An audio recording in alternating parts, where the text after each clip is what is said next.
Ang susunod na station ng MIA ay ang Asia World kung saan connected na nga sa PITX. Mag-LRT na lang tayo para mas mabilis kasi nga gabi na.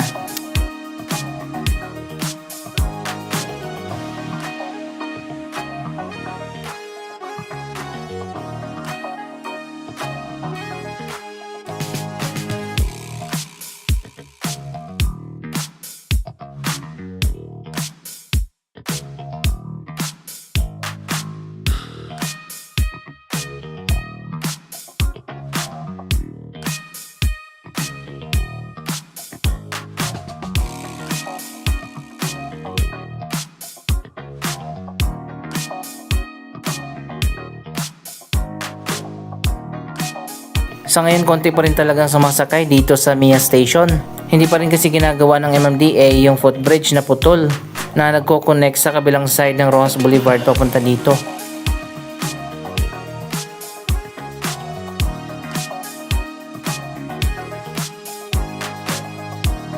Dapat nga wala ng station dito eh.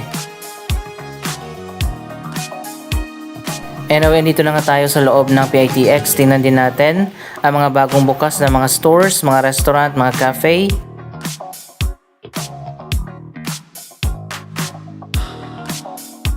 Yung ibang mga stores dito na nagsara na papalitan din agad. Katulad nitong bagong Kenny Rogers.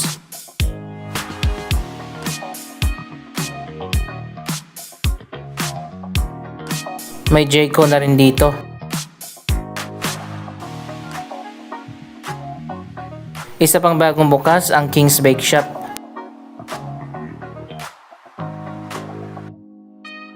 Ang alam ko popular ito sa Binondo, Chinatown area. May branch na rin pala dito sa PITX.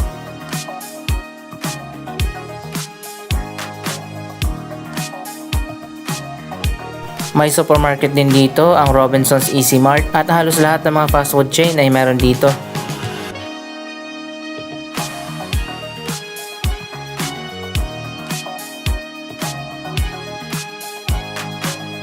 So ayun guys, ganito karami ang tao kapag rush hour dito sa loob ng PITX.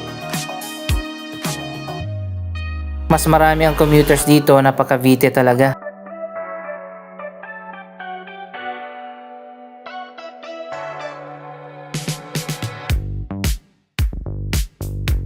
May bazaar din dito na nagtitinda ng mga pagkain at mga damit.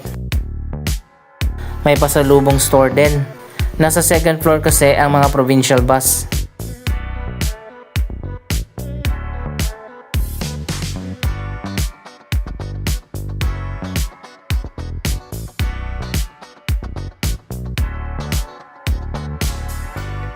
Dito sa ground floor, mahaba talaga yung pila ng mga bus na papuntang Cavite. Ganito kapag rush hour.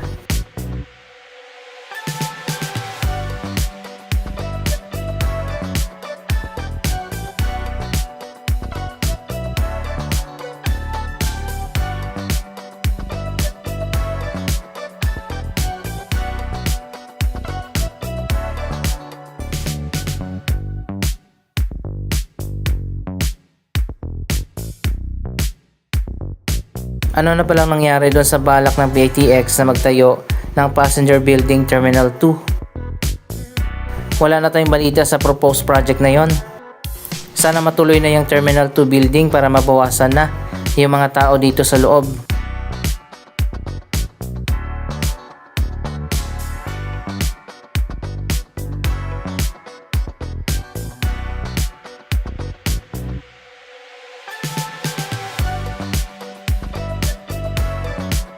By the way, magkakaroon din pala dito ng EDSA Busway Station. Sa ngayon, hindi pa natin alam kung saan ilalagay yung busway station sa PITX. Abangan pa natin yung announcement ng Department of Transportation. Sana may separate na lang na station para sa EDSA Busway na i-connect na lang dito sa PITX. Anyway, abangan na lang natin yung update tungkol sa project na yan.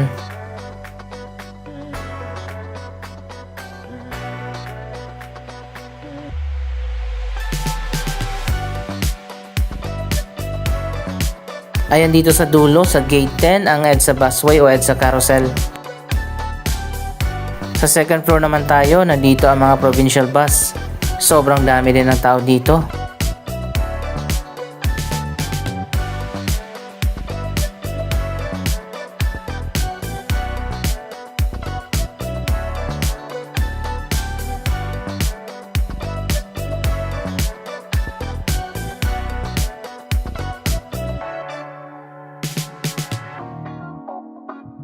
Dumami na rin kasi ang mga destination ng provincial bus dito sa PITX. Dati Southern Luzon lang at Bicol Region at ilang destination sa Visayas at Mindanao. Pero ngayon meron na rin mga bus na papunta sa Northern Luzon, Central Luzon. Kaya mas dumami na yung mga pasahero dito.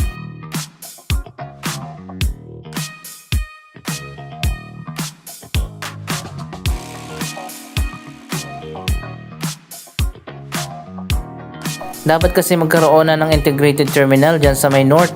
Pwede dyan sa may Balintawak, Quezon City.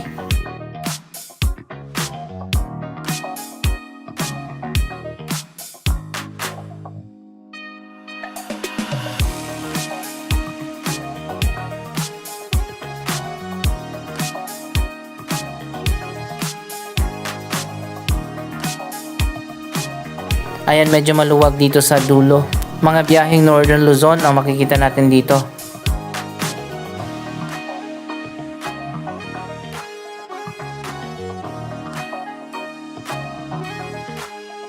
Mas maganda talaga i-prioritize ng gobyerno ang mga integrated terminals katulad nito.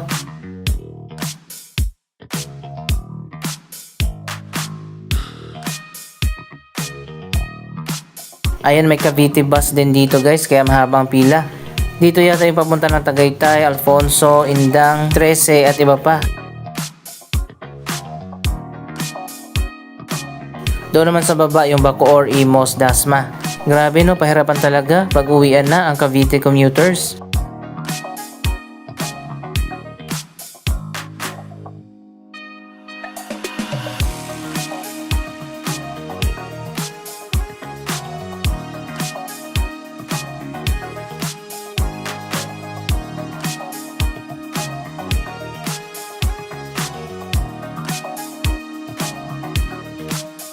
May bago na rin mga fast food dito.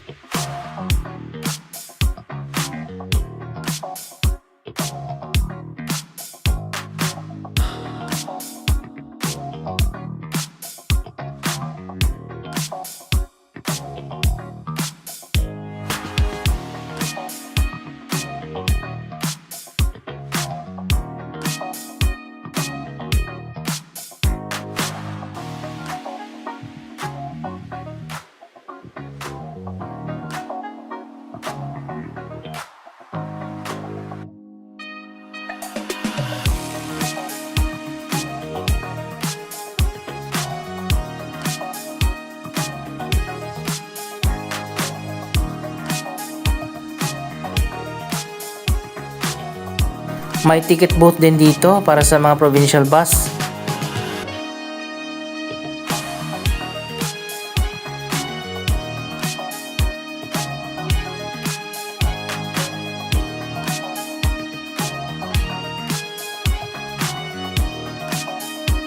May food terminal din dito kaso kumonti na yung mga food outlets.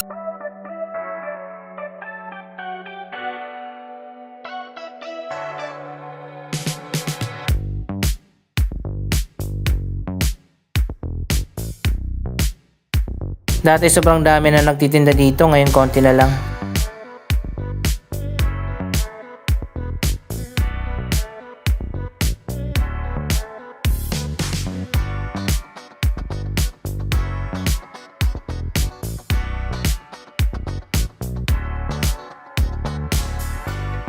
Eto, may bago na naman, oh, Korean.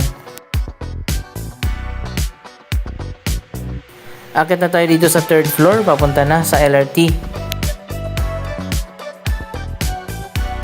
Ito na nga yung bagong daanan, papunta sa PITX Asia World Station. May binuksan itong area para sa bazaar at food court.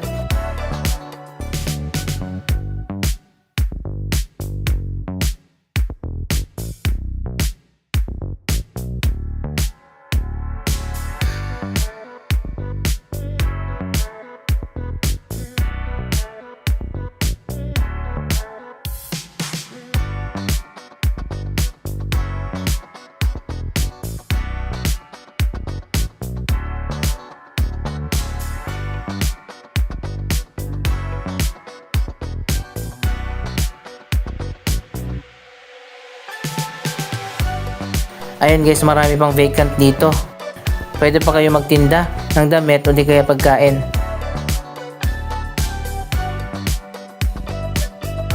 Sa dulo naman meron ditong bagong gate na connected na dyan sa parking.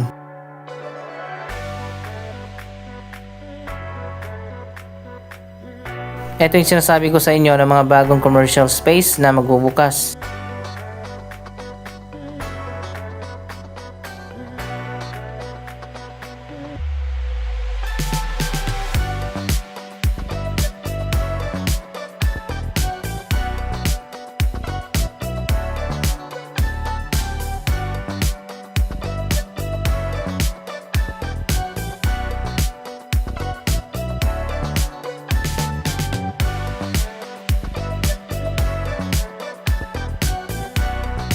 Meron ng dalawang tenant dito, isang Andy Chicken at isang convenience store.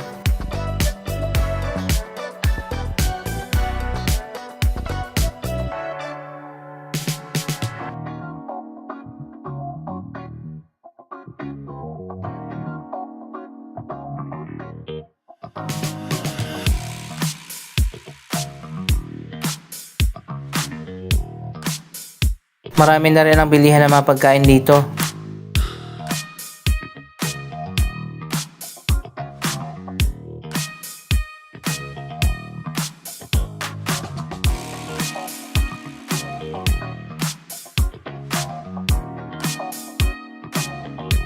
Ayan, mahabang pila para sa mga single journey ticket. Kung araw-araw ka naman sumasakay ng MRT at LRT, mag-beep card ka na, sobrang laking ginhawa, hindi ka na pipila. Ayan, ganito kapag naka-beep card ka, dire-diretso ka na papasok. Isa pang dapat gawin ng LRT, lagyan ng escalator dito. Dun sa baba, hindi naman ginagamit yung escalator, ilipat na dito.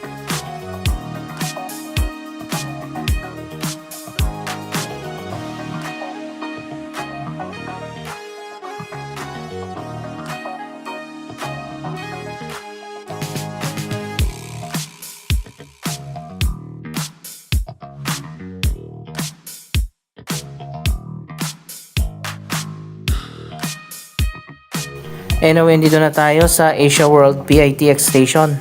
Ito yung station na connected sa terminal.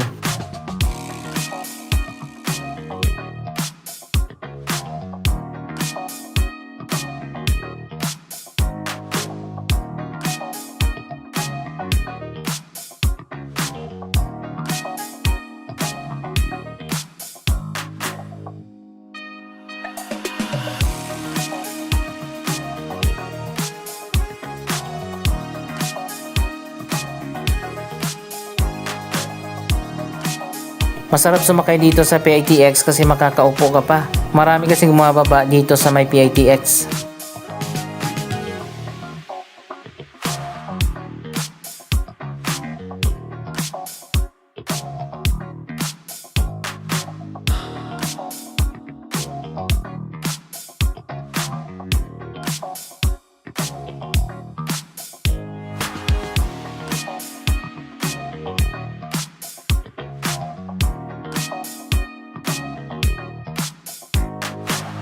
Anyway, anong masasabi nyo sa mga latest na development dito?